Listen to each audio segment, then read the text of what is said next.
नमस्कार दोस्तों, मैं अश्विनी शर्मा एक बार फिर से आप सभी का स्वागत करता हूं अपने YouTube चैनल में।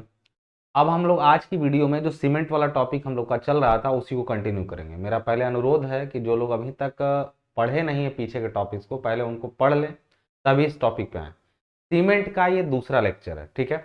इसके पहले हम लोगों ने स्टोन पढ़ा था, ब्रिक के 2 लेक्चर पढ़े थे, सीमेंट स्टार्ट करा था, उसके बाद उसका दूसरा लेक्चर हम लेके चल रहे हैं, ठीक है। लास्ट क्लास में यदि आप अंत तक वीडियो को नहीं देखें तो देखिएगा, उसमें हमने मैन्युफैक्चरिंग ऑफ सीमेंट को पूरा क्लियरली आपको समझाया था कि कैसे प्रोसेस होता है। लेकिन यदि ये चीज़ आपके एग्जाम में पूछ दे कि नहीं आप सीमेंट की मैन्युफैक्चरिंग को समझाइए, या आपसे कह दिया कि फ्लो चार्ट समझाइए सीमेंट का, तो उस स्थिति में बातें उस तरीके से नहीं की जाएंगी जैसे मैंने समझाने के लिए किया था। समझाने के लिए मैंने आपको एग्जैक्ट चीज़ों को बना बना करके दिखाया था, क्या कैसे रोटरी कीन होता है, कैसे उसमें प्रोसेस होता है, वो सारी चीज़ें, ठीक है। लेकिन जब बात आती है कि हम इसे एज फ्लो चार्ट शो करें तो कैसे शो करेंगे। देखिए, सीमेंट मैन्युफैक्चरिंग में 2 तरह की मुख्य विधियां हैं। पहली विधियां जो है, अच्छा सिलेबस अगर एक बार आप देखना चाहें तो मैं आपको दिखा दूं, ये टॉपिक्स में आपके सिलेबस में थे। आपके सिलेबस में देखिए, सीमेंट में क्या क्या टॉपिक है। Introduction, raw materials, flow diagram of manufacturing, इसी टॉपिक पर अब मैं चर्चा करूंगा। हालांकि मैं इसको डिटेल में और आपको बता चुका हूं। इंट्रोडक्शन तो पूरा दे दिया था, रॉ मटेरियल्स कौन कौन से थे और उनका क्या रोल था ये मैंने बता दिया था। अब मैं बात करूंगा फ्लो डायग्राम की। हालांकि मैंने इसको दूसरे तरीके से मैन्युफैक्चरिंग को समझा रखा है, लेकिन इसमें और क्लियर हो जाएगा आपको क्या कि इसका फ्लो चार्ट क्या होता है सीमेंट का, ठीक है। उसके बाद हम लोग बात करेंगे क्या, वेरियस टाइप ऑफ सीमेंट। लेकिन इसके भी पहले एक टॉपिक जो इसमें नहीं लिखा है, उसमें हम बात करने वाले हैं हाइड्रेशन ऑफ सीमेंट के बारे में, जो इंपॉर्टेंट है। आपके सिलेबस में भले नहीं लिखा है, बट आपको जरूरी है कि आप उसको समझ लें, बाद में उसकी आवश्यकता आपको बहुत ज्यादा पड़ती है, ठीक है। तो अभी इतना पढ़ेंगे, फिर यहाँ पर पहुंचेंगे। ये भले ही बड़ा सा दिख रहा हो आपको टॉपिक यहाँ पर पूरा, यहाँ पे, लेकिन ये बहुत बड़ा टॉपिक नहीं है, ये छोटा सा टॉपिक है ये। बल्कि इसके बाद ये जो 1-2 पॉइंट में पढ़ाने वाला हूँ वो ज्यादा बड़ा टॉपिक है। तो इसके बाद प्रॉपर्टीज भी ज्यादा बड़ा टॉपिक नहीं है, मतलब मुश्किल से शायद आज ही के लेक्चर में या कल तक के लेक्चर में खत्म हो जाएगा पूरा, मतलब एक और लेक्चर लेकर के, ठीक है। तो अभी हम लोग बात करेंगे फ्लो डायग्राम पे, और उसके बाद हम बात करेंगे किस पर, हाइड्रेशन ऑफ सीमेंट पे। 2 टॉपिक आज पक्का पढ़ेंगे, उसके बाद का अगर अगर लेक्चर टाइम बचा तो और पढ़ लेंगे, ठीक है। तो चलिए स्टार्ट करते हैं हम लोग किसको, आपका मैन्युफैक्चरिंग ऑफ सीमेंट में हम लोग बात करते हैं। 2 प्रोसेस आते हैं आपसे पूछे तो। मैन्युफैक्चरिंग का मतलब सबको समझ में आता है ना। मैन्युफैक्चरिंग का मतलब बनने की प्रक्रिया या निर्माण विधि कह सकते हैं आप। मैन्युफैक्चरिंग ऑफ सीमेंट यानी सीमेंट को बनाने की निर्माण विधि जो होती है उसके बारे में पढ़ेंगे। 2 मुख्य विधियां आती हैं उसके अंदर। कौन कौन सी विधि आती है, एक होता है ड्राई प्रोसेस, ठीक है। दूसरा होता है आपका वेट प्रोसेस, ठीक है। अब एक चीज और ध्यान दीजिएगा, पढ़ा चुका हूं, यदि आप ध्यान देंगे तो इसको मैं बता चुका हूं पीछे कि कैसे सीमेंट में आर्गिलेसियस और कैलकेरियस मटेरियल को ले जा करके उसको ग्राइंडिंग करते हैं हम लोग। बस ग्राइंडिंग के समय ही यदि आप पानी मिला के ग्राइंडिंग करते हैं आपका, जिसको हम लोग बोलते हैं वॉश मिल में, तो उस केस में वो वेट प्रोसेस, स्लरी को जला करके जब क्लिंकर तैयार किया जाएगा तो वेट प्रोसेस है। और यदि डायरेक्टली उनको बाल मिल में ग्राइंडिंग करके उनको पाउडर फॉर्म में रोटरी किन में जलाया जाएगा तो वो ड्राई प्रोसेस हो जाएगा। ड्राई प्रोसेस जो होता है वो छोटे छोटे पैमाने पर भी काम किया जा सकता है, उसके कुछ फायदे अपने हैं। छोटी मात्रा में, सीमित मात्रा में काम करना हो तब भी काम कर सकता है, और इक्विपमेंट काफी अलग अलग होते हैं उसमें। जबकि वेट प्रोसेस जो होता है उसमें वो बड़ा प्रोसेस है, महंगा है, रोटरी कीन उसमें बड़ी लंबाई की लगती है, और साथ साथ लेकिन उसके कुछ फायदे क्या है, फायदे के नाम पर वो ये है कि उसमें अनुपातन अच्छा हो पाता है। किसी चीज को गीला करके मिलाया गया है और कोई चीज सूखा सूखा आपस में मिलाया जा रहा है, तो मिक्सचर अच्छा बन पाता है किसमें, वेट प्रोसेस में। लेकिन वो बड़ी यूनिट है, बड़ा काम करता है, छोटी यूनिट पे यदि काम करना हो तो वेट प्रोसेस महंगा पड़ जाएगा, ठीक है। तो दोनों के अपने अपने फायदे नुकसान है। खैर फायदे नुकसान पर आपसे बात किया भी नहीं है, मैं बस इतना बता दूं कि आपको यदि एग्जाम में पूछे कि ड्राई प्रोसेस या वेट प्रोसेस क्या है, या पूरे निर्माण विधि पूछे, तो फ्लो चार्ट बनाने का सिंपल तरीका है। यहाँ पे जैसे इसको आपको बनाना है सिंपल, आप यहाँ पे बोलेंगे, यहाँ पे आपने क्या लिया तो आप यहाँ पर लिखेंगे, हिंदी में भी लिख सकते हैं, इंग्लिश में भी लिख सकते हैं, जैसा आपका मन हो, ठीक है ना। मैंने पिछले क्लासेस में पूरा इंग्लिश में लिखा था, इसमें हिंदी में भी और इंग्लिश में कोई एक भाषा बोलूंगा, कोई एक में लिखूंगा, तो आप थोड़ा कंफर्टेबल हो जाइए इस चीज से। जैसे मान लीजिए मैंने यहाँ पर लिख दिया चूना की जगह पर मैंने लिख दिया कि कैलकेरियस मटेरियल हमने लिख दिया, कैलकेरियस मटेरियल। ये ब्लॉक में क्यों लिखा हूं, क्योंकि ये एक इंपॉर्टेंट पॉइंट है, ब्लॉक में दिखा के हम लोग को चार्ट को धीरे धीरे। कैलकेरियस मटेरियल, यहां पर हमने क्या लिया, यहाँ पे आर्गिलेसियस मटेरियल, आर्गिलेसियस मटेरियल, दोनों तरह के पदार्थों को हमने यहाँ पर कैलकेरियस ले लिया, आर्गिलेसियस, हिंदी में कह ले चूनामय पदार्थ, यहाँ पर मृतिकामय पदार्थ, दोनों को ले लिया। उसके बाद हम लोग अब यहाँ कैलकेरियस को ले लिया, ये ड्राई प्रोसेस कर रहे हैं हम लोग, ड्राई प्रोसेस में हम लोग ले गए यहाँ पे, इसको हम लोग यहाँ पर क्या लिखा हमने, प्राइमरी क्रशिंग। प्राइमरी क्रशिंग का मतलब थोड़ा बहुत तोड़ना, इसको हल्का फुल्का तोड़ देना, प्राइमरी क्रशिंग इसका कर लिया। इसका भी हम लोग क्या कर लेंगे, प्राइमरी क्रशिंग कर लेंगे। देखिए बनाने का तरीका बना बना के समझा रहा हूं, चाहता तो मैं डायरेक्टली यहाँ पे फ्लोचार्ट दिखा के हाँ ऐसे ऐसे होता टिक कर देता, लेकिन मैं आपके साथ साथ बनाऊंगा तो मुझे लगता है कि आप याद रख पाएंगे इस चीज को। ठीक है, प्राइमरी क्रशिंग है, यहाँ पर भी इसकी हम लोग क्या कर लेंगे, प्राइमरी क्रशिंग, कोई पानी ऐड करने की जरूरत इसमें अभी नहीं। ठीक है ना, प्राइमरी क्रशिंग इसकी भी हो गई।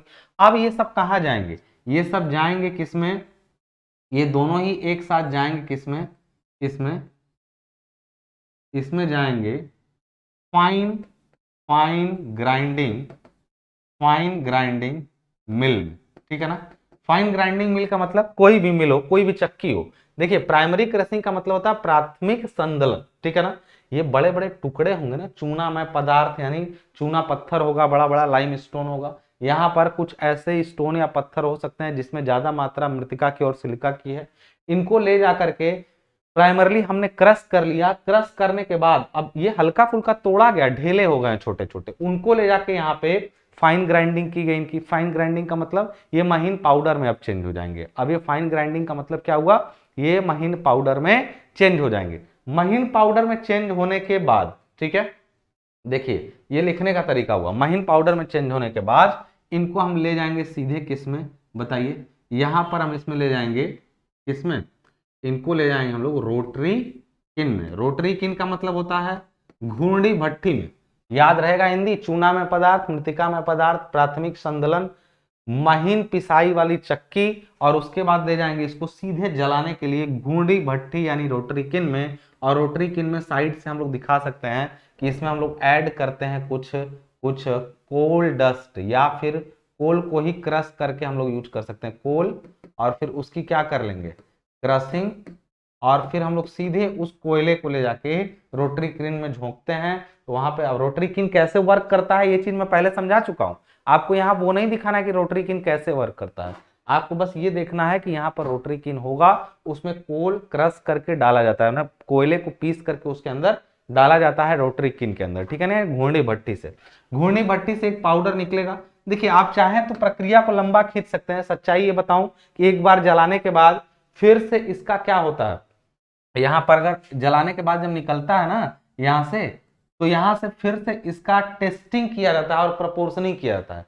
टेस्टिंग एंड प्रोपोर्शनिंग का मतलब इसको जांच करते हैं कि इसमें क्या चीजें कम ज्यादा है। हालांकि ये काम हम डायरेक्टली यही दिखा सकते थे कि यहाँ से निकला फाइन ग्राइंडिंग में से डायरेक्ट कर दिए, लेकिन एक बार जलाया जाता है पहले हल्का, लंबी प्रक्रिया। आप चाहें तो शॉर्टनिंग भी कर सकते हैं फ्लो चार्ट की, उससे कोई असर नहीं पड़ेगा। फ्लो चार्ट बहुत इलेबोरेटिव भी बना सकते हैं और बहुत शॉर्ट फॉर्म में भी बना सकते हैं, वो आपकी मर्जी है, बहुत परेशान होने की जरूरत नहीं है। लेकिन मैं अगर आपको ठीक से बताऊं तो यहाँ पर एक बार रोटरी किन में इसको जलाते हैं, जलाने के बाद इसकी टेस्टिंग कर लेते हैं, टेस्टिंग एंड प्रोपोर्शनिंग कर लेते हैं। अगर ये प्रक्रिया आप यहाँ पीसने के बाद तुरंत लिख के डायरेक्ट रोटरी किन लिखे होते तब भी गलत नहीं होता। ठीक है ना, प्रोपोर्शनिंग कर लेते हैं इसकी, ठीक है ना, और उसके बाद वापस से इसको ले जाते हैं और वापस से फिर से रोटरी किन में जलाते हैं। ठीक है, फिर से इसको किस में ले जाते हैं, रोटरी किन में। अब जो पाउडर मिलता है, टेस्टिंग प्रोपोर्शनिंग का मतलब जांच और अनुपातन, अब जो पाउडर मिलता है इसको हम लोग सीमेंट को यहाँ पर क्लिंकर निकलता है, और क्लिंकर जो निकलेगा यहाँ पर क्या निकलेगा हम लोग का क्लिंकर, और क्लिंकर को सीधे हम लोग क्या करेंगे ग्राइंडिंग, और ग्राइंडिंग का मतलब बाल मिल और ट्यूब मिल, इसमें बढ़ा सकते हैं स्टेप्स को, बट ठीक है ग्राइंडिंग कर दिए तो कोर्स एंड फाइन बोथ यहाँ पर ये दोनों तरह की ग्राइंडिंग हो गई। उसके बाद यहीं पर हम लोग ऐड कर देंगे यहाँ पे थोड़ा सा, यहाँ पर थोड़ा सा क्या ऐड करते हैं पिसाई के समय, एडिंग एडिंग जिप्सम। जिप्सम कितना होता है बताइए, वो सब लिखने की जरूरत नहीं है, मैं समझा दिया हूँ उस समय। 2 से 3% इसमें क्या मिला देते हैं, पिसाई के समय जिप्सम मिला देते हैं। उसके बाद इसका हम लोग सीधे क्या करते हैं, यहाँ पर हम लोग कहते हैं पैकिंग, पैकिंग एंड सप्लाई। अब अगर आप हिंदी में यही काम करें तो कोई दिक्कत नहीं है। आप यहां पर जाइए सीधे सीधे, जो जो स्टेप मैंने लिखे हैं, देखिए ये कुछ इस टाइप से आपको दिख रहा होगा, दिखाई नहीं देगा लेकिन स्क्रीन पे दिख रहा ना, कुछ छोटा छोटा सा इस टाइप से, बस यही स्टेप आपका फ्लो चार्ट बना हुआ है। ठीक है, इसी को मैं अगर जूम करके आपको दिखा दूं तो आप देख सकते हैं। देखिए ड्राई प्रोसेस में हमने क्या क्या किया है, तो हमने यहाँ पर कैलकेरियस मटेरियल लिया, आर्गिलेसियस, प्राइमरी क्रशिंग किया, फाइन ग्राइंडिंग किया मिल में, उसके साथ रोटरी किन में डाला, उसके बाद जब आया तो उसमें टेस्टिंग प्रोपोर्शनिंग किया, अगेन रोटरी किन में डाला, फिर से क्लिंकर आया, क्लिंकर को ग्राइंडिंग करके हमने फिर उसमें उस समय जिप्सम ऐड किया, उसके बाद पैकिंग और सप्लाई। सेम चीजों को हिंदी में, यहाँ पर अब हिंदी में यदि लिखते तो क्या लिखते, को यहाँ पे फिर से हिंदी में बोल दो मैं जरा सा, चूनामय मृतिकामय पदार्थ, प्राथमिक संदलन, उसके बाद इसको महीन पिसाई, और उसके बाद घूर्णी भट्टी में डाला गया, इसमें कोयला, उसकी संदलन, कोयले को संदलित करना मैंने कूटना, उसके बाद निकाले इसका जांच और अनुपातन, उसके बाद घूर्णी भट्टी, क्लिंकर को हिंदी में क्लिंकर बोलेंगे, ग्राइंडिंग मतलब पिसाई, जिप्सम मिलाना, और उसके बाद यहाँ पे इसको तौलना और सप्लाई करना। सिंपल कहानी खत्म ड्राई में। अब यदि मैं यही वेट वाले को बताता, देखिए वेट वाले में मैंने आपको जो बताया था ना, वो वेट वाला बताया था उस टाइम जब पढ़ाते टाइम बताया था लास्ट क्लास में। वेट वाले में कुछ नहीं, बस यहां पर जब इनको प्राइमरी क्रशिंग करेंगे ना, तो आप देखिए दोनों अलग अलग याद करने की जरूरत नहीं है आपको। यहां पर आप आए तो बस फाइन ग्राइंडिंग मिल की जगह पे ना मैं बहुत सिंपल सी चीज यहां पर मिटाऊंगा, और यहां पर डालूंगा, यहाँ पे क्या, यहां पर डालूंगा मैं क्या, वॉश मिल, इसको बोलते हैं हिंदी में धावन चक्की। और इसमें पानी ऐड कर देते हैं हम लोग, कितना, 30 to 40% क्या ऐड कर देते हैं इसमें हम लोग, पानी ऐड कर देते हैं। ठीक है ना, तो बस बाकी चीजें आप ऑलमोस्ट देखिए है चेंजिंग, प्रक्रियाओं में बहुत बदलाव है, लेकिन आपके पेपर वर्क में या कॉपी में लिखने में बदलाव आपको बहुत ज्यादा नहीं करने की जरूरत है। यहां से वॉश मिल आया, फिर सारी प्रक्रिया वही रखेंगे आप, इससे बाकी कोई चेंजिंग मत करिएगा। एग्जामिनर आपका नहीं समझ पाएगा क्योंकि उसको खुद नहीं पता है कि क्या है यहाँ पे क्या करना है। ठीक है, बस आप इतना ठीक से लिख के आइएगा जितना मैं आपको बता रहा हूं, कोई दिक्कत नहीं आएगी। और इन प्रक्रियाओं में मुख्य अंतर जो मैं आपको बताया हूं यही है कि ड्राई प्रोसेस छोटी यूनिट के लिए बेहतर काम करता है, जबकि बड़े पैमाने पर काम करना हो तो कौन सा प्रोसेस है, वेट प्रोसेस काम करता है। क्लियर है पूरी बात सभी को, सभी को क्लियर है पूरी बात। तो ये था आपका मैन्युफैक्चरिंग का फ्लो चार्ट, ऐसे ही बनाना है। भट्टी वट्टी बनाने मत लगना जैसे मैं बनाया था, मैं बार बार इसको बोल रहा हूं, ध्यान रखना। तो अब एक चीज तुमने समझा कि मैन्युफैक्चरिंग ऑफ सीमेंट क्या होती है, इंपॉर्टेंट पॉइंट अब समझना है, जो कि दिया नहीं था लेकिन इंपॉर्टेंट है। आगे आप थर्ड सेम में कंक्रीट टेक्नोलॉजी पढ़ेंगे, या जिसके जिस सेमेस्टर में हो, अलग अलग स्टेट के लोग इसको देखते हैं, सबके सेमेस्टर में अलग अलग हो सकता है। ठीक है, तो वो क्लासेस पेड ही होती हैं आपकी। तो मैं इतना बताना चाह रहा हूं कि उसमें आप जब कंक्रीट टेक्नोलॉजी पढ़ेंगे तो उसमें सीमेंट का बड़ा रोल आया, और मैंने वहां भी ठीक से पढ़ाया है सीमेंट को, ताकि कोई कहीं ना पढ़ा हो तो भी उन चीजों को समझ पाए। ठीक है, अब का टॉपिक जो हमें समझना है वो है, ध्यान देखिएगा, hydration of, hydration of cement. ये क्या है समझिएगा जरा ध्यान से, बहुत इंपॉर्टेंट पॉइंट है और बार बार आगे कॉम्पिटिटिव एग्जाम्स में आपको दिक्कत देने वाला पॉइंट है। देखिए इसको बोलते हैं सीमेंट का जलायोजन, इसको क्या बोलते हैं हम लोग, सीमेंट का जलायोजन। ठीक है, क्या होता है ये, देखिए किसी भी पदार्थ का जब जल से अभिक्रिया होता है तो उसको हाइड्रेशन कहते हैं। हाइड्रेशन मतलब होता है किसी पदार्थ का जल से क्रिया करना, दैट इज कॉल्ड हाइड्रेशन। अब यहाँ पे सीमेंट का जल से क्रिया करना, तो इसलिए हाइड्रेशन ऑफ सीमेंट। क्योंकि देखिए सीमेंट पैक करके आपके पास आया पाउडर फॉर्म में, आप जैसे ही आप चाहते हैं कि सीमेंट का जोड़ मजबूत बने, आप तब तक वो बोरे में पड़ा रहेगा, हालांकि समय के साथ वो खराब भी होता है, लेकिन वो नमी पाके बहुत तेज खराब होता है। यदि और कुछ प्रभाव को नेग्लेक्ट मान लिया जाए तो वो कैसे तेजी से खराब होता है, वो खराब होता है क्या पा करके, वो अगर आप उसको नमी दे देंगे तो वो जल्दी खराब हो जाएगा। बात समझ में आ रही है ना, तो एक चीज यहाँ पे ध्यान समझ लीजिएगा, सीमेंट में पानी, अब जो मैं बोलूंगा ना वो लिखने वाला मैटर नहीं है, आना तो एग्जाम में आता है, लेकिन यदि आ गया तो जो मैं बोल रहा हूं वैसे ही आपको लिखना है। ठीक है ना, पहली जरूरी बात एक चीज समझिएगा, सीमेंट की बर्निंग के दौरान, ध्यान सुनिएगा, ये लिखना नहीं है, ये मैं आपको बता रहा हूं।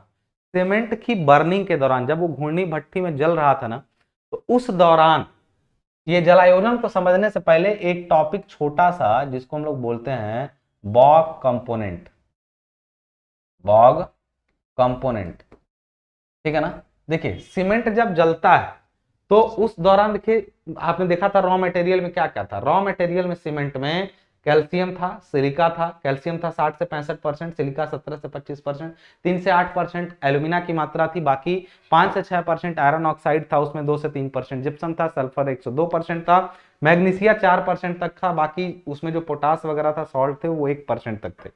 इन चीजों की ये मात्राओं में बाकी माइनर में थे, लेकिन तीन मुख्य पदार्थ कैल्शियम, सिलिका, एल्यूमिना और एक छोटा सा और कह लीजिए आयरन ऑक्साइड, इन चारों को हम लोग ज्यादा कंसीडर करें यदि तो आपको मालूम है कि 60 से 65% तो मान लीजिए इसमें लाइम है, यानी इसको हम लोग कह सकते हैं कि क्या है, CaO है। बाकी 17 से 25% यानी मान के चलिए 20% के आसपास इसमें सिलिका है। 3 से 8% इसमें एल्यूमिना है। तो एक चीज ध्यान रखिएगा, और एक छोटा सा अगर मान ले हम लोग लगभग 5 से 6%, तो इसमें क्या है, आयरन ऑक्साइड है ना। इस चीज का ध्यान रखिएगा जरा। अब एक चीज बताइएगा, बहुत ज्यादा मात्रा में है, जानते हैं कैल्शियम जब सिलिका से और एल्यूमिना से क्रिया करता है, कब, जब सीमेंट को हम लोग जला रहे थे ना, जैसे सबको मिला के घूर्णी भट्टी में डाले क्लिंकर बन रहा था, तो ड्यूरिंग द कैल्सिनेशन जोन यानी निस्तापन के दौरान 3 जोन बटे थे। घूर्णी भट्टी को याद करिए, 3 जोन बटे थे, drawing zone, calcination zone, clinker zone. उसमें जब कैल्सिनेशन हो रहा था, निस्तापन हो रहा था, तो उसके दौरान उसमें ये आपस में क्रिया करते हैं, पिघलते हैं, आपस में जुड़ करके कुछ प्रोडक्ट्स बनाते हैं। वो प्रोडक्ट्स बनते हैं और वही जलयोजन के समय तेजी से क्रिया करते हैं पानी से। वो कौन कौन से कंपोनेंट हैं, जाहिर सी बात है, देखिए भारी मात्रा में था तो ये सबके साथ क्रिया करके 4 मेजर कंपोनेंट बनाएगा, जिसमें इसकी मात्रा तो पक्की रहेगी। अब ये एक बार सिलिका से क्रिया करता है तो सिलिकेट्स बनाता है, और एक बार एल्यूमिना से क्रिया करता है तो एल्यूमिनेट्स बनाता है, ठीक है ना। और उनको कैसे कहते हैं, तो देखिए बॉग कंपोनेंट्स में 4 कंपोनेंट होते हैं। अब उसमें कौन कौन है, तो एक होता है देखिए सिलिकेट, 4 होते हैं लेकिन मैंने उनको कैटेगरी में बांट दें, तो होता है सिलिकेट्स, ध्यान दीजिएगा। दूसरे होते हैं एल्यूमिनेट्स, एल्यूमिनेट्स, और जो इनका नाम हिंदी में याद करना चाह रहा है वो अपने लिए खतरा ही कर रहा है। मैं जानता हूं आपको इंग्लिश समझ में नहीं आती है या हिंदी समझ में नहीं आती, जो दो भाषा के लोग हैं, लेकिन इस चीज को आप इंग्लिश में ही नाम याद रखिएगा, क्योंकि आप भूल जाएंगे। ये सब केमिकल नाम है, हिंदी में इनका कोई नाम लेंगे टेढ़ा मेढ़ा मिलेगा, भूल जाएंगे, एग्जाम में गलती हो जाएगी आपसे, तो आप इनको ध्यान रखिएगा। सिलिका से मिलकर सिलिकेट्स, और सिलिकेट्स के कितने प्रोडक्ट हैं, एक बनेगा C3S, यानी कैल्शियम ही मिला है सिलिका से, बनाया है ट्राई कैल्शियम, ट्राई कैल्शियम और सिलिकेट बोलेंगे इसको हम लोग, ठीक है। और दूसरा, ऐसा ट्राई कैल्शियम सिलिकेट को ना हम लोग एक नाम देते हैं जिसको बोलते हैं एलाइट, एलाइट, ठीक है ना। और एक तरह दूसरा सिलिकेट का प्रोडक्ट है वो C2S है, जिसको बोलते हैं हम लोग die calcium silicate, di calcium silicate, और इसको बोलते हैं हम लोग बेलाइट, ठीक है। एलाइट और बेलाइट दो प्रोडक्ट हैं जिनकी मात्रा नियर अबाउट, देखिए ये सब लिखेंगे एग्जाम में, अगर हाइड्रेशन पूछ दिया या बोला कि सीमेंट के अंदर बॉक्स कंपोनेंट्स को समझाइए, तो आप अगर इनको लिखेंगे तो इंपैक्ट अच्छा जाएगा। डाटा आप उतना ना भी मेंशन करें तो एग्जामिनर आपके ऊपर माइंड नहीं करेगा, लेकिन मैं आपको एक चीज बता दूं, कंपटीशन लेवल पर याद रखना पड़ेगा। आज भले आप इग्नोर कर दें, भूल जाएं, लेकिन आपको याद करना पड़ेगा, चाहे आज आज ही कर लें चाहे आप बाद में करें। तो आज थोड़ा किए रहिए, कल तो बहुत करना है, मैं ये कहना चाह रहा हूं। तो आज के लिए मैं बता दूं कि ये लगभग लगभग 40 से 48% रहता है पूरे सीमेंट में, किसका भाग, ट्राई कैल्शियम सिलिकेट का, ठीक है। अब यहां पर मैं यदि बात करूं आपसे ट्राई कैल्शियम सिलिकेट का, और दूसरा अगर बेलाइट की बात करें तो ये लगभग 30 से लेकर के 40% तक रहता है, कौन, ये बेलाइट, ठीक है। अब बचते हैं एल्यूमिनेट्स, और एल्यूमिनेट्स में भी दो होंगे, एक बनता है C3A जिसको बोलते हैं ट्राई कैल्शियम, ट्राई कैल्शियम, और इसको बोलते हैं हम लोग एल्यूमिनेट, एल्यूमिनेट, और ये होता है, इसको बोलते हैं सेलाइट। अगर आप कहीं से भी ABC का हिसाब लगा रहे हैं तो थोड़ा बच के रहिएगा, 3 तक तो ठीक है। यहाँ पे अगर याद करने में गलती हो तो आप इस तरह से याद कर सकते हैं ABC, और इनकी मात्रा इसी क्रम में घटते हुए है, तो आप ट्रिक के पॉइंट से इसको याद रख सकते हैं। ये लगभग कितना होता है सेलाइट, तो ये लगभग आपका हो जाएगा 10 से 12%। हालांकि ये सारी चीजें जो मैं बता रहा हूं ध्यान रखिएगा ओपीसी की बता रहा हूं, जो रॉ मटेरियल बताया था वो भी ओपीसी का। जब मैं कुछ ना बोलूं ना तो मैं ऑर्डिनरी पोर्टलैंड सीमेंट की बात कर रहा हूं। अगर सीमेंट का प्रकार बदलेगा तो इनकी क्वांटिटी भी बदल जाएगी। अब फिर उसके बाद आता है C4AF, यानी इसको बोलते हैं हम लोग, इसका देखिए केमिकल नाम बड़ा है, आपको याद करना भी नहीं है। इसको बोलते हैं हम लोग tetra calcium, tetra calcium alumino, alumino ferrite, tetra calcium alumino ferrite. इसको बोलते हैं डेलाइट, मत बोल दीजिएगा, इसको बोलते हैं फेलाइट, ठीक है ना, इसको बोलते हैं फेलाइट। और इसकी मात्रा लगभग 8% के आसपास, मतलब सबको जोड़ेंगे तो नियर अबाउट 100% आ ही जाएगा, ठीक है ना। तो इनकी मात्रा इस क्रम में होती है और इन चारों को हम लोग बॉग कंपोनेंट बोलते हैं, ठीक है ना। इसमें C3S है, C2S है, C3 है, C4AF है, ये इनके नाम है और ये इनके उपनाम कह सकते हैं आप, एलाइट, बेलाइट, सेलाइट और फेलाइट इनके उपनाम कह सकते हैं, ठीक है। ये चार चीजें कब बनी थी सीमेंट में, ये बॉग कंपोनेंट्स कब बने थे, ड्यूरिंग कैल्सिनेशन। हालांकि अलग अलग स्टेज पर होते हैं, उस पर चर्चा मैं बाद में करूंगा, लेकिन मोटा मोटा कह सकते हैं कि ड्यूरिंग कैल्सिनेशन ये सब उसके अंदर क्या थे, बने हुए थे, ठीक है। यही सब, अब जब सीमेंट आपके सामने आता है ना, बोरे में भरा हुआ सीमेंट, तो यही चार रहते हैं उसके अंदर, ठीक है, यही चार उसके अंदर रहते हैं। तो अब बात करते हैं कि जब सीमेंट में पानी मिलाते हैं यानी हाइड्रेशन होता है, तो ये सब मिलके क्या करते हैं सीमेंट के अंदर, बड़ा इंपॉर्टेंट पॉइंट हो जाएगा। क्या करते हैं, तो आप अब यहां से हाइड्रेशन को समझते हैं। वो तो बॉक कंपोनेंट था, यहां पर अब हम लोग हाइड्रेशन को समझते हैं। तो देखिए ये सुनने वाली कहानी है और लिखना भी कहानी के रूप में है, ठीक है ना। आपको याद करने के लिए मैं ऐसे पहले तो बता दूं, फिर याद करने की ट्रिक बता दूं। देखिए सीमेंट में पानी मिलाते ही, देखिए ध्यान रखिएगा, सबसे पहले भले ही मात्रा सिलिकेट्स की ज्यादा हो, लेकिन मैंने आपको एक मोटा मोटा बात बताया था, सिलिकेट्स का काम स्ट्रेंथ देना है, जबकि एल्यूमिनेट्स का काम होता है सेटिंग देना। सीमेंट में जलायोजन के दौरान दो मुख्य क्रिया होती हैं, two two main process, two major process या two main process are there, two main process, और टू मेन प्रोसेस और उनका सीक्वेंस क्या है। पहली चीज होती है सीमेंट के अंदर क्या हो जाता है, सेटिंग, और दूसरी चीज उसके अंदर होती है हार्डनिंग। पहले क्या होना है सीमेंट के अंदर, पानी मिलाएंगे ना तो थोड़ा थोड़ा टाइट होने लगेगा, थोड़ा थोड़ा क्या होगा, टाइट होने लगेगा, कड़ा होने लगेगा, छूने में ऐसा लगेगा कि अब अगर उसको तोड़ दिया जाए तो वापस से वो जुड़ेगा नहीं। उसके अंदर की प्लास्टिसिटी समय के साथ धीरे धीरे क्या होती जाएगी, खत्म हो जाएगी। कहने का ये मतलब हुआ कि आप किसी सीमेंट को ताजा ताजा घोले हैं, दीवार में चिपकाएं प्लास्टर में, फिर उखड़ के गिरा, फिर चिपकाएंगे, चिपक जाएगा तुरंत। But after a time, a special period or time which is called final setting of cement, उसके बारे में बाद में बात करेंगे। तो उसके बाद वो उससे जुड़ना बंद कर देगा, प्लास्टिसिटी कंप्लीटली उसकी क्या हो जाएगी, खत्म हो जाएगी। मतलब देखिए ये पूछता है, अगर जेई वगैरह में आप पढ़ेंगे तो पूछता है कि time after which cement paste start losing its plasticity is called, मतलब प्लास्टिसिटी खोना शुरू कर दे तो उस समय को क्या कहते हैं, initial setting time. When it completely lost its plasticity, तो उस समय क्या कहते हैं, फाइनल सेटिंग टाइम। बात समझ रहे, प्लास्टिसिटी में कमी आना शुरू होगी 30 मिनट के बाद, after half an hour for ordinary Portland cement, but after 10 hours it will completely lost its plasticity. तो उस केस में हम लोग वो समय 10 घंटे लगभग लिया जाता है। अभी टेस्ट करके बताएंगे कि विकार्ट नीडल ऑपरेटर से टेस्ट किया जाएगा। तो फिलहाल के लिए हम लोग जानते हैं कि सेटिंग वह प्रक्रिया है जो शुरू में सीमेंट सेट होता है, और सेट हो जाए तो फिर धीरे धीरे मजबूत होना शुरू करता है, उसको कहते हैं हार्डनिंग।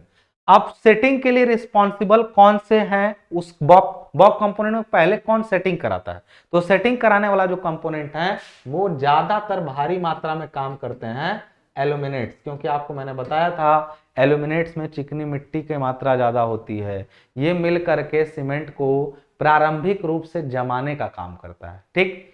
एक बार सीमेंट अपनी जगह पर जम गया तो उसके अंदर कड़ापन, लोड लेने की शक्ति जो डेवलप होती है वो समय के साथ डेवलप होती है, और वो कौन करते हैं, उसके लिए जिम्मेदार कौन मुख्य रूप से होते हैं, सिलिकेट्स। अब यदि मैं आपको बताऊं यहां पर ध्यान समझिएगा। सबसे पहले अब देखिए मैं वो बता रहा हूं जो आपको कॉपी में लिखना है। सर्वप्रथम सीमेंट में पानी मिलाने पर एलिमेंट्स पानी से क्रिया प्रारंभ करते हैं और सीमेंट को प्रारंभिक जमाव और सामर्थ्य प्रदान करते हैं। अब ये सामर्थ्य का मतलब वो वाली सामर्थ्य नहीं है, ये एक तरह से स्टेबल इसको करते हैं, सामर्थ्य प्रदान करते हैं। सबसे पहले अभिक्रिया में भाग, देखिए इसमें बड़ा ज्यादा क्वेश्चन है, कौन पहले रिएक्ट करता है, किसकी रेट ऑफ हाइड्रेशन अधिक है, किसमें हीट ऑफ जनरेशन अधिक है, तमाम क्वेश्चन है। लेकिन अभी उस भंवर में फंसाऊंगा, आप फंस जाएंगे, फालतू में फंस जाएंगे। मैं यदि अब थोड़ा सा बता दूं, आप याद मत रखिएगा, मैं आपको बस इतना बता दूं कि देखिए सबसे पहले काम, अगर हम हीट ऑफ हाइड्रेशन की बात करें, सबसे ज्यादा हीट ऑफ हाइड्रेशन, सबसे ज्यादा हीट ऑफ हाइड्रेशन का, ये सब जेईई में पूछे हुए क्वेश्चन है आपका, ये हीट ऑफ हाइड्रेशन का बढ़ता हुआ क्रम है। यदि मैं अगर बात करूं कि इसमें मतलब हीट कौन, सीमेंट में 4 कंपोनेंट है, सीमेंट में जब पानी मिलाते हैं ना तो हीट निकलती है, कौन हीट जनरेट करता है, हीट जमने का ही तो रेट ऑफ हाइड्रेशन किसकी फास्ट होती है, तो उसका अलग क्रम हो जाएगा, उसका अलग क्रम हो जाएगा, सबका अलग अलग हिसाब है। लेकिन आपको अभी ये सब याद नहीं करना है, ये चीज जान लीजिएगा, ये सब बस जान लीजिए कि इस तरह से क्वेश्चन पूछेंगे तो कम से कम हल्का फुल्का तो अभी याद रखिए, हल्का फुल्का तो याद रखिए। उसके बाद ये भी पूछ दे यदि कि हीट तक तो ठीक है, स्ट्रेंथ गेनिंग रेट किसकी हाई होती है, किसकी, तो स्ट्रेंथ गेनिंग में C3H सबसे उभर के सामने आएगा, सबका अलग अलग है, ग्राफ तक है लेकिन नहीं जाना है हमें, बस अभी के लिए याद करना है कि सीमेंट के हाइड्रेशन में यानी पानी मिलाने पर अभिक्रिया में सबसे पहले एल्यूमिनेट्स भाग लेते हैं, जिसमें C3H सबसे पहले रिएक्ट करता है, ठीक है। हालांकि उसका हीट ऑफ हाइड्रेशन उतना तेज नहीं होता है, धीरे धीरे काम करता है, लेकिन C4AF आता बड़ा तेज से काम होने लगता है, ठीक है। C3A काम करता है और शुरुआत के जो शुरुआती सामर्थ्य और जमा होती है वो C3A देता है, उस कुछ घंटों बाद C4AF एक्टिव होता है और दोनों मिलकर साथ साथ काम करने लगते हैं। ये शुरू के 24 घंटे से लेकर 3 घंटे तक काम करते रहते हैं, लेकिन 24 घंटे के बाद C3S भी एक्टिव हो जाता है, जो सीमेंट को सामर्थ्य देना शुरू कर देता है, और C3S की अभिक्रिया 28 दिनों तक चलती रहती है। सीमेंट की जो सामर्थ्य होती है, जो अभिलाक्षणिक सामर्थ्य होती है, वो C3S के कारण मिलती है, जबकि C2S जो लास्ट वाला कंपोनेंट है, बेलाइट जो था, वो शुरू कर देता है काम 28 दिन के बाद, तेजी से हरकत में आता है और लगभग 3 सालों तक सीमेंट को स्ट्रेंथ देता रहता है। सीमेंट को अगर तराई दिया जाए तो शुरू में उसका संकुचन कम होगा, सामर्थ्य ग्रहण अच्छी होगी, और लंबे समय के बाद 3 सालों तक वो स्ट्रेंथ गेन करता रहेगा। तो आप, ये था सीमेंट का हाइड्रेशन का प्रोसेस। कौन सबसे अब देखिए, आप बनने का क्रम देखे होंगे कि मैंने नाम कैसे लिखा था, C3S, C2S, C3A, C4AF, ठीक है। लेकिन यदि मैं आपको, अच्छा नाम भी याद कर, बोलने का कुछ नहीं है, सिंपल, देखिए यहाँ 3 है, देखिए फर्स्ट ईयर वाले लोग हैं, नहीं जानते तो नाम भी याद कर लीजिए अच्छे से। 3 फॉर ट्राई, 2 फॉर डाई, यहाँ भी ट्राई, ये टेट्रा, ये आप केमिस्ट्री में भी पढ़े होंगे। नाम है बस tri calcium silicate, di calcium silicate, tri calcium aluminate, tetra calcium aluminoferrite. आपको मैं बोल बोल के समझा दिया, याद कर लीजिएगा, इसका कोई और रास्ता नहीं है। एक नाम ये भी है, लेकिन ये लिखेंगे तो इंपैक्ट अच्छा जाएगा, शुरू में दिक्कत होती है, बट याद करके खाली रहिएगा, ठीक है। अब बात करें यदि हम लोग यहाँ पे कि ये प्रक्रिया समझ गए, कौन पहले काम करता है कौन बाद में, सब लोग इसका कोई हिसाब, मतलब अगर आ गया कि आप समझाइए इसकी हाइड्रेशन को, तो आप हाइड्रेशन को समझा लीजिएगा। क्लियर है सभी को ये पूरी बात?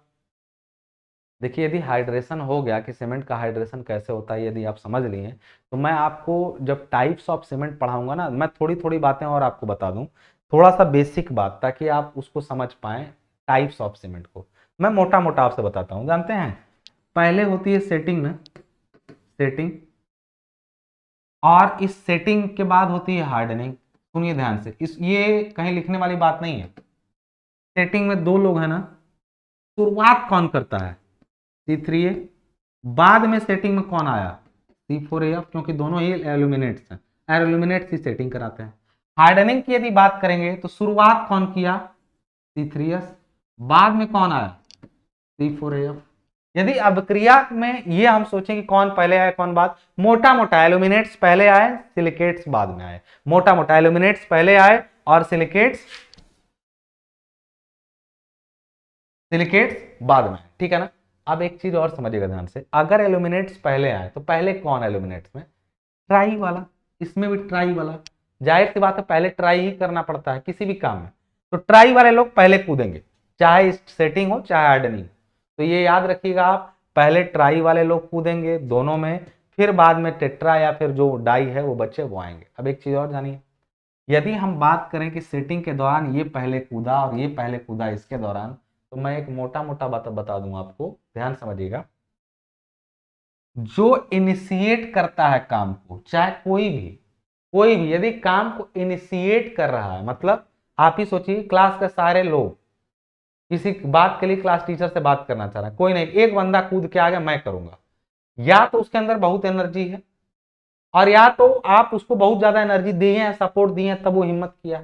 यानी किसी भी रिएक्शन को इनिशिएट करने में भारी एनर्जी या तो रिलीज होती है और या तो एनर्जी एब्जॉर्ब होती है। अब यहां बता दें, सीमेंट में हाइड्रेशन जो होता है, जेई में पूछता है ये इंडोथर्मिक है कि एक्सोथर्मिक, तो आप इसको एक्सोथर्मिक लगाएंगे क्योंकि ये एनर्जी रिलीज करता है, ठीक है, लेता नहीं एनर्जी, ये एनर्जी रिलीज करता है, हीट बाहर निकलती है। कई रिएक्शन एनर्जी लेते हैं रिएक्शन करने में, तो सीमेंट का हाइड्रेशन एक एक्सोथर्मिक रिएक्शन है, तो इसलिए ये दोनों, ये भी इनिशिएट करता है, ये उतना एनर्जी नहीं रिलीज करेगा, ये भी इनिशिएट करता है तो वो उतना नहीं रिलीज करेगा। ये जान लीजिएगा, ये दोनों मिल करके भारी मात्रा में एनर्जी रिलीज करते हैं। अगर इनकी भी प्रक्रिया समझें तो सबसे ज्यादा ये, क्योंकि शुरुआत में तो ये था, ये इसके सपोर्ट में बाद में आता है, हाइड्रेशन भले इसकी फास्ट हो जाए। अब उसके बाद ये हार्डनिंग के समय एनर्जी ज्यादा रिलीज करता है, और वो तो बहुत कम एनर्जी, 3 साल तक धीरे धीरे पकता रहता है सीमेंट। हम तो विचार भी नहीं करते हैं, 28 दिन पे सामर्थ्य निकाल के गायब हो जाते हैं। फिर ये करता क्या है, ये होता ही क्यों है? हम तो 28 दिन की सामर्थ्य लेते हैं सीमेंट की भाई, ये होता क्यों है? इसका जवाब डिप्लोमा में नहीं है उतना, आपकी किताब में ना तो आपसे कोई पूछेगा, जानेंगे। इसका अपना एक रोल है, समझ रहे हैं बात को ना। ये केमिकल अटैक के लिए होता है, अगर ये ना रहे ना, ये केमिकल अटैक इतना चीज हो जाए सीमेंट में, लेकिन बाद में कभी कोई चीज ऐसी गिरे, अम्लीय वर्षा हो जाए, तो ये संभालता है बाद में, ये चीज जान लीजिएगा। तो एक चीज जान लीजिएगा, चलिए वो सब बात की बातें हैं, मैं बस इतना कह रहा हूं कि ये भारी मात्रा में एनर्जी रिलीज करता है, ये भी भारी, इसको याद रखिएगा, अभी बात करेंगे थोड़ी देर बाद। इसको याद रखिएगा कि ये दोनों भारी मात्रा में एनर्जी रिलीज करते हैं, ठीक है। और तेजी से अगर किसी सीमेंट को जमाना हो, तो जमाने का काम तो यही शुरू में किया था, तो इसकी मात्रा बढ़ने से सीमेंट तेज जमेगा, इसकी मात्रा बढ़ने से सीमेंट तेज हार्ड होगा। अगर आपको सीमेंट को हार्ड जल्दी कराना है तो इसकी मात्रा बढ़ा दीजिए, मतलब सामर्थ्य लेनी है तो। और अगर इसकी बात करें तो ये जमा जल्दी से देगा, हार्ड नहीं करेगा, जमा जल्दी देगा इसको, बात समझ रहे? तो ये था थोड़ा बेसिक बात कि ये चारों जो होते हैं उनका क्या क्या रोल होता है, ठीक है ना, क्लियर है सभी को बात यहाँ पे? तो ये था हम लोग का सिलेबस का। अगर बात करें तो यहां तक मैन्युफैक्चरिंग समझे ऑफ सीमेंट, और हार्डनिंग भी हमने समझ लिया। अब हमारे पास बचता है क्या, various type of cement and their usages and testing. अलग अलग टाइप के सीमेंट कौन से हैं और उनका क्या टेस्टिंग करना उन पर। लेकिन मैं सोच रहा हूं मैं पहले टेस्टिंग बताऊं, टाइप्स ऑफ सीमेंट बाद में बताऊं। क्यों? सीमेंट कैसा है ये जानने के लिए उस पर टेस्ट करना पड़ता है, ठीक है ना, या दोनों कह लीजिए एक दूसरे के पूरक हैं। थोड़ा सा ये जानेंगे तो ये समझ में आएगा, थोड़ा सा ये तो मैं बेसिकली बता के चलूंगा। सीमेंट की अच्छाई या बुराई जानने के लिए उस पर टेस्ट करना पड़ेगा आपको, और वो टेस्ट कौन कौन से होंगे, कौन कौन से काम करेंगे, उनके बारे में भी हम लोग देखेंगे, ठीक है। आइए तो अब देखते हैं, सबसे पहले हम लोग पढ़ लेते हैं टेस्टिंग ऑफ सीमेंट, ठीक है। तो चलिए, यदि हम लोग को टेस्टिंग पढ़ना हो सीमेंट का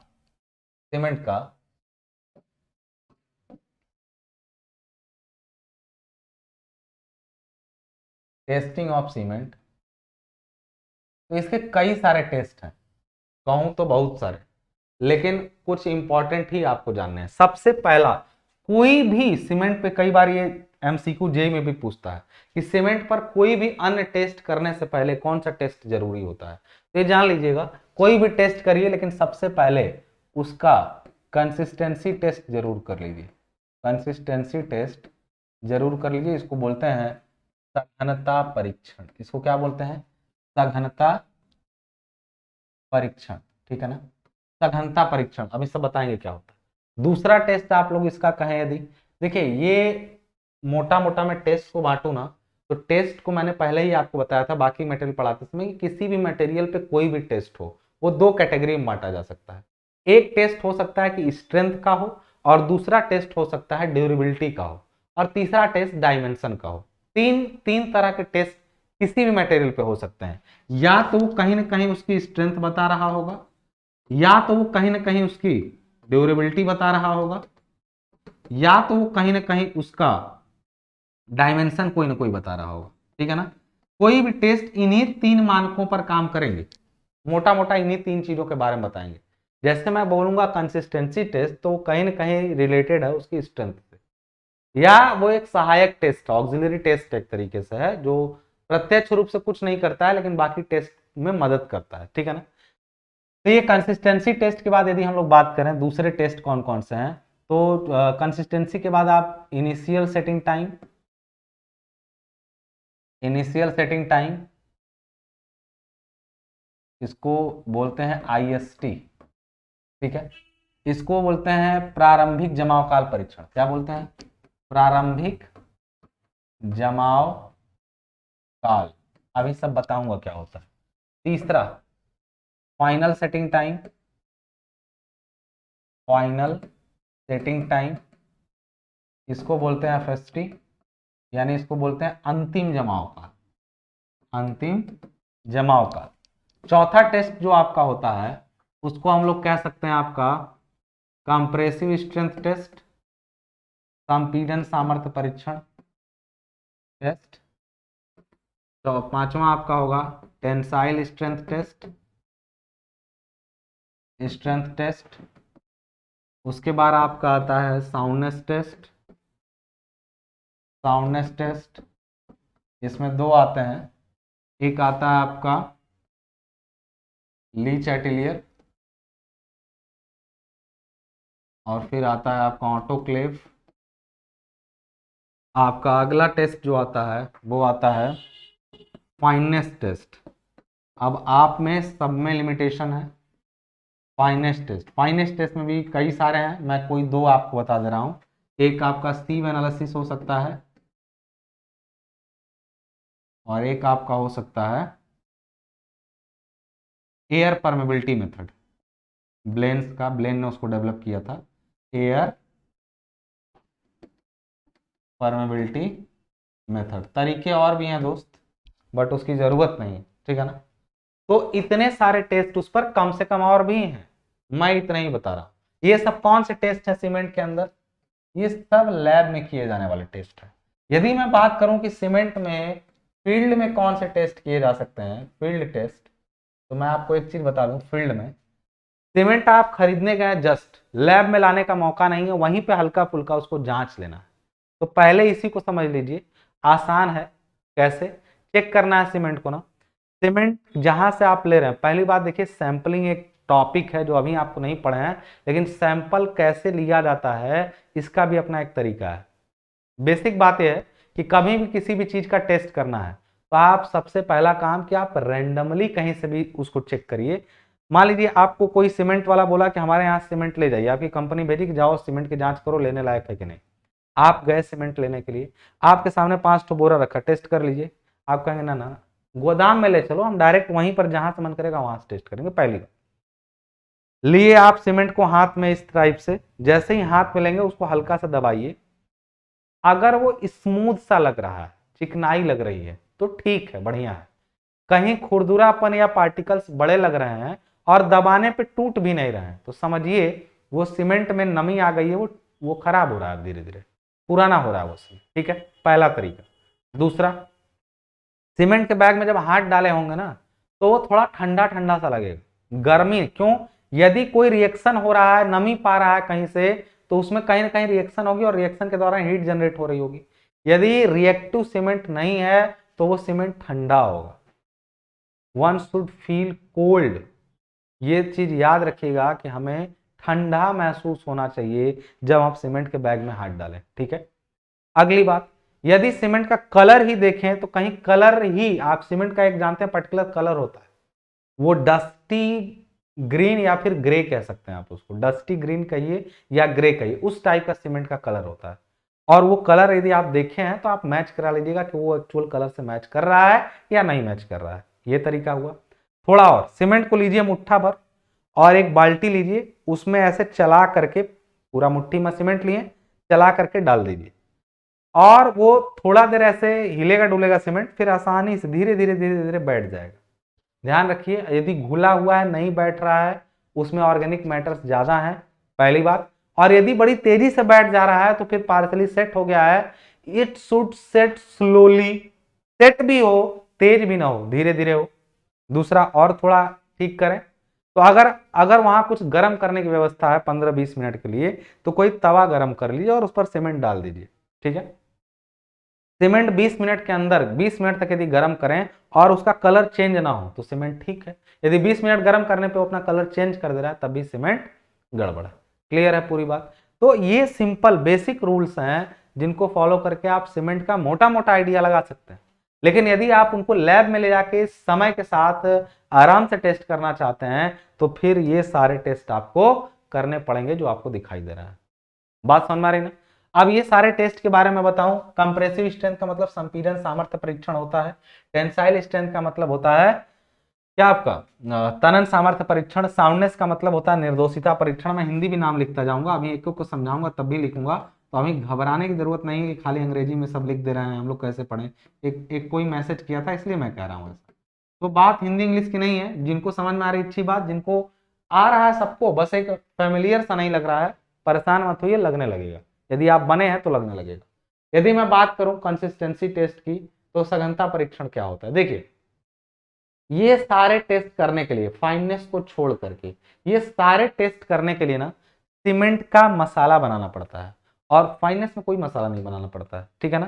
तो इस पर बात बाद में कर लेंगे। सीमेंट पर्याप्त महीन है कि नहीं, उसकी महीनता मानक तक है कि नहीं, ये क्या है, एक तरीके से कहीं ना कहीं डायमेंशन को शो कर रहा है ना, कहीं ना कहीं इसकी डायमेंशन की बात कर रहा है। साउंडनेस टेस्ट कहीं ना कहीं ड्यूरेबिलिटी की बात करता है। एंड ऑल दी, ये भी, ये दोनों कहीं ना कहीं, अगर प्रारंभिक जमाव और अंतिम जमाव काल, ये इसके क्वालिटी की बात करें तो ये भी एक तरीके से ड्यूरेबिलिटी की बात कर रहे हैं। अगर ऐसा नहीं रहा ना तो सीमेंट अपनी क्षमता के बारे में, जैसे मोटा पीसा रहेगा तो उसकी सेटिंग टाइम, जो अगर सीमेंट को मोटा पीस दे, बढ़िया से महीन ना हो, तो वो सेटिंग टाइम में भी उसके चेंजिंग आने लगेगी। जो महीन पीसा सीमेंट होता है वो जल्दी ही अभिक्रिया अपनी पूरी कर लेता है, जो मोटा पीसा सीमेंट होता है उसको अभिक्रिया पूरी करने में समय लगता है। तो ये कहीं ना कहीं इसकी ड्यूरेबिलिटी पर असर डालेंगे। और ये कंप्रेसिव स्ट्रेंथ, टेंसाइल स्ट्रेंथ तो आप समझ ही रहे हैं। तो कहने का मतलब यह है कि कुछ सहायक टेस्ट होते हैं जो दूसरे पैमाने के बारे में बात करते हैं, दूसरे चीजों पर असर डालते हैं। ठीक है ना? तो मैं इतना कहना चाहता हूं, ये सारे टेस्ट में 1 बाय 1 समझा जाए। सबसे पहले कंसिस्टेंसी। कंसिस्टेंसी टेस्ट ये कहता है, या मानक सघनता का टेस्ट ये कहता है, सारे टेस्ट हो सकता है क्लास में ना हो पाए, जितना हो पाए सुनिएगा, बाकी को वहां कंटिन्यू कर देंगे। वैसे उतना डिटेल में टेस्ट आपसे पूछा नहीं है। मैं आपको बोलूं, मानक सघनता का परीक्षण, मानक सघनता परीक्षण क्या है, ध्यान सुनिएगा, परीक्षण। ठीक है, ध्यान दीजिएगा जरा, मानक सघनता परीक्षण क्या है। एक चीज जानिएगा, सीमेंट पेस्ट में, ध्यान सुनिएगा, इसके पहले आपको एक और चीज जाननी पड़ेगी। क्या? पहले उसको जान लीजिए आप। ये सब डायग्राम थोड़ा याद आ रहा होगा आपको, तो ये इसको जरा ध्यान से देख लीजिए। ये लैब में एक एपरेटस होता है जिसको हम लोग बोलते हैं विकार्ट एपरेटस। इसको क्या बोलते हैं हम लोग? विकार्ट एपरेटस। ठीक है, अब यहां पर देखिएगा, इस विकार्ट एपरेटस में क्या क्या है देखेंगे। नीचे यहां पर ना, यहां पर एक प्लेटफॉर्म बना हुआ है, यहां पर एक प्लेटफॉर्म बना हुआ है, और इस प्लेटफॉर्म से जुड़ी हुई एक ऐसे असेंबली ये पूरी है एक तरीके से, और इसमें जुड़ा हुआ है एक मूवेबल रॉड, यहां पर लगी हुई स्केल। ये मूवेबल रॉड क्या करती है जानते हैं? यहां पर जब इसको ऐसे उठा, यहां पर ना कैप पर ना, यहां पर एक वेट लगा है। इस मूवेबल रॉड का पूरा वेट लगभग 300 ग्राम होता है। ठीक है ना? जब आप इसको उठा के ऐसे छोड़ेंगे ना, जैसे ऊपर उठा छोड़ेंगे ना, ये धड़ाक से नीचे गिरता है। कहां गिरता है? सीधे प्लेटफॉर्म तक आ सकता है। यदि फ्री रहे तो ये नीचे गिरेगा प्लेटफॉर्म तक। मैं एक चीज और आपको बता दूं, यहां पर इसके साथ जोड़ने के लिए अलग अलग चीजें होती हैं, अलग अलग चीजें अवेलेबल होती हैं। वो अलग अलग चीजें क्या होती हैं तो मैं आपको बता दूं, इसके साथ एक निडिल होती है। कई बार आप क्या प्रयोग करेंगे, जैसे सिलाई मशीन देखे होंगे ना, उसमें कैसे ऐसे निडिल ऐसे ले जाके लगा देते हैं और फिर कस देते हैं। सिलाई मशीन की निडिल आप देखे होंगे। तो एक निडिल होती है, और निडिल का जो मतलब शेप होता है ना, मतलब लंबाई तो है लेकिन क्रॉस सेक्शन उसका जो होता है वो स्क्वायर होता है, और कितने mm का? 1 mm का। ठीक है, साथ साथ इसके साथ एक प्लंजर होता है जो सिलेंड्रिकल होता है। इसका जो ये होता है यहां से यहां तक, ये कितना होता है? 10 mm डायमीटर, और लेंथ जो होती है 50 mm तक, अप टू 50, उससे कम ही होगा। ठीक है ना? ये प्लंजर का हाइट है 50 mm, इसका जो फाई है यानी डायमीटर है वो 10 mm, निडिल का क्रॉस सेक्शन 1 mm स्क्वायर है और इसकी लेंथ कोई मेंशन नहीं है यहाँ पे कि कितनी रखनी है। कई बार निडिल के साथ एक छोटा सा ऐसे कॉलर टाइप का होता है जिसमें निडिल फंसाने की व्यवस्था रहती है, तो इसको कह सकते हैं कॉलर आता है, ठीक है ना। ये तीन चीजें इसके साथ मिलती हैं, किसके साथ, विकार्ट निडिल ऑपरेटर्स के साथ, ठीक है। तो विकार्ट निडिल ऑपरेटर्स में ये व्यवस्था है कि आप इसको उठा करके छोड़ेंगे तो ये नीचे तक जाता है। इसके साथ में एक मोल्ड होता है, मोल्ड क्या, ऐसे कटोरा समझिए आप, ऊपर नीचे से खाली एक कटोरा, मतलब ऊपर से भी खाली है नीचे से भी खाली है। इसमें अगर सीमेंट वगैरह को भरेंगे कुछ को, मैं अभी इसको समझा रहा हूं, टेस्ट में इनको डायरेक्ट बोलूंगा, जो इसको नहीं समझा वो ठीक से टेस्ट को नहीं समझ पाएगा। तो इसमें तमाम सीमेंट का पेस्ट भरेंगे, तो जब इसको छोड़ेंगे ना तो निडिल इसमें धंस सकती है। आज समय के साथ जब कड़ा होने लगेगा इसमें भरा हुआ सीमेंट, तो निडिल टकराएगी, नहीं जमेगी। तो इतना ध्यान रखिएगा इसमें कि ये जो कटोरा होता है ना यहाँ पे, ये बीच से बटा होता है, जैसे दो भागों में ऐसे टाइप से रहता है, ऐसे। इसका कोई खास रोल नहीं है, एक भाग में रहे तब भी कोई दिक्कत नहीं है, ऐसे स्लाइड कर सकता है बट आपस में जुड़ा रहता है। तो ये एक स्प्लिटिंग वाला क्या है, मोल्ड है। कटोरा हम बोल रहे हैं लेकिन आपको कटोरा नहीं, एक सांचा बोलना है, मोल्ड बोलना है, ठीक है ना। मोल्ड मतलब क्या होता है, सांचा। ध्यान रखिएगा इसमें क्या क्या व्यवस्था है, मैं पहले इसको समझा। 40 mm इसकी ऊंचाई है और ये जो इसका डाया है यहाँ लिखा नहीं है, ये है 80 mm। अगर आपको ये लग रहा हो कि सर इतना डाटा, आप मत याद करिएगा, जितना बोल रहा हूं जितना याद रह पाए ठीक है, बट मत याद करिएगा यदि आपको नहीं हो रहा हो तो मैंने बोला कि यहाँ 80 mm डायमीटर 40 mm ऊंचाई का एक मोल्ड होता है, उसमें या यहाँ निडिल लगा सकते हैं हम लोग धंसने के लिए, या प्लंजर लगा सकते हैं। देखो ये जब धंसता है नीचे ना, जब ये धंसता है नीचे, तो देखो यहाँ ऊपर तक पूरा खींचा रहेगा ना, तो यहाँ एक स्केल फिक्स रहती है, ये कितना नीचे धंसा ये यहाँ से मापा जा सकता है इस स्केल पर, ठीक है ना। ये कितना नीचे धंसा ये इस स्केल पर मापा जा सकता है। क्लियर है सभी को। तो इस एपरेटस में खास बात क्या क्या हुआ, इस एपरेटस में आप प्लंजर कनेक्ट करें, आप निडिल कनेक्ट करें, उनका पेनेट्रेशन क्लियरली स्केल पर मापा जा सकता है। पेनेट्रेशन का मतलब होता है धंसन, कि वो कितना सीमेंट पेस्ट में धंसते हैं, उस चीज को आप क्लियरली नाप सकते हैं, ठीक है ना। ऑपरेटस समझ में आया। इस ऑपरेटस का नाम याद रखिएगा, विकार्ट ऑपरेटस। और उसके साथ सहायक के रूप में क्या क्या होता है, निडिल, कॉलर और प्लंजर, तीन चीजें विकार्ट निडिल ऑपरेटस के सहायक के रूप में रहती हैं। देखिए आज मैं टेस्ट पढ़ाऊंगा नहीं, इसको समझ लिए हैं तो सारे टेस्ट अगली क्लास में एक साथ खत्म हो जाएंगे, सारे टेस्ट अगली क्लास में एक साथ खत्म हो जाएंगे। लेकिन ध्यान रहे इनका विशेष जरूरत पड़ने वाला है, अगर आप इसको नहीं समझे तो टेस्ट नहीं समझ में आएंगे, ये जान लीजिए। क्योंकि इसका मेन रोल आएगा, इससे एक चीज निकलेगी जो कई और चीजों में मदद करने वाली है हमारी। तो अभी के लिए इसके स्ट्रक्चर को ठीक से समझ लीजिए, और मैं तो कहूंगा इसका डायग्राम भी फ्री हैंड, खाली पेंसिल से या पेन से बनाने की प्रैक्टिस कर लीजिए। आप इतना बढ़िया मत बनाइएगा, लेकिन कम से कम टूटा फूटा डायग्राम आप जरूर बना पाए। ये ऐसे प्लेटफॉर्म बना दिए, सर प्लेटफॉर्म है तो इसके साथ सर ऐसे हमने एक ऐसे बना दिया, इसके साथ हमने ये लगा दिया, इसके साथ वेट लगा दिया, यहाँ पे स्केल लगी हुई है और इसके साथ यहाँ निडिल लगी हुई है, बस काम हो गया। हमारा दिखना चाहिए कि हमारा काम की चीजें इसमें मेंशन करेगा। यहाँ मोल्ड रखिएगा, मोल्ड की ऊंचाई दिखाएगा, इसका वेट दिखाएगा, यहाँ पर स्केल दिखाएगा, ये सब दिखा देंगे। आपका डायग्राम बन गया, एग्जामिनर को पता चल गया कि आप देखे हैं और सुने हैं इसको। विकार्ट निडिल ऑपरेटर्स किस काम में आता है, कंसिस्टेंसी निकालने के, इनिशियल सेटिंग टाइम के, फाइनल सेटिंग टाइम के, तीन मुख्य काम में काम आएगा विकार्ट निडिल ऑपरेटर्स। कंसिस्टेंसी टेस्ट में, फाइनल टेस्टिंग टाइम में और इनिशियल सेटिंग टाइम में, इन तीनों चीजों में मुख्य रूप से ये काम आएगा, ठीक है। क्लियर है सभी को ये बात। तो इतना तैयार रखिए, अगली क्लास में सारे टेस्ट पढ़ेंगे, फिर शायद एक क्लास और या जो भी। तब तक मुझे दीजिए इजाजत, धन्यवाद।